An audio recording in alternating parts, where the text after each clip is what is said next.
Hello. I saw a post earlier about a lady who drove for 2 hours to.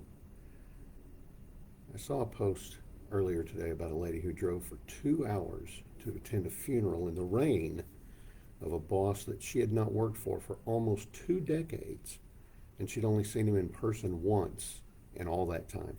She said she'd sent him Christmas cards every year, and she found out later that he had kept him in a back room of his house as a way to express the care and regard that he still held for her. Now, isn't that something? She thought so much of this person as an influence in the early part of her career and as a friend that she, again, drove 2 hours out of her way to go pay her respects. And it was clear because he had kept her Christmas cards for all those many years that he had the same regard for her. And I think this is how we should all try to be in the workplace, whether it's a boss or as a colleague, that even years later, people will, uh, at least in some ways, pay tribute to the impact that you had in their lives.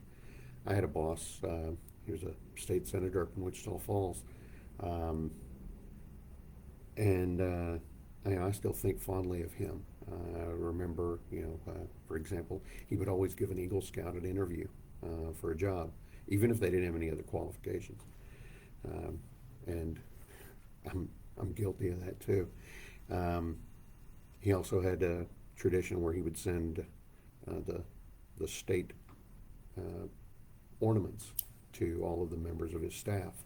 And when I got my job here as the big boss, big boss, um, I started doing that too. So every year for Christmas, I get the state ornaments and give them to my staff.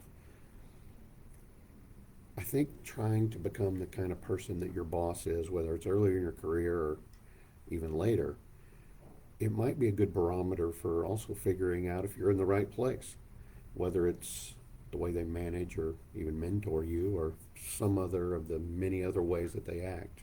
Character, speaks volumes too. Try to be worthy of similar emulation. Again, whether you're the boss or just a colleague, try to be the kind of human being that your dog thinks you are. Try to be the person for whom others will stand in the rain to say goodbye to you. That's a thought for the day. Thank you.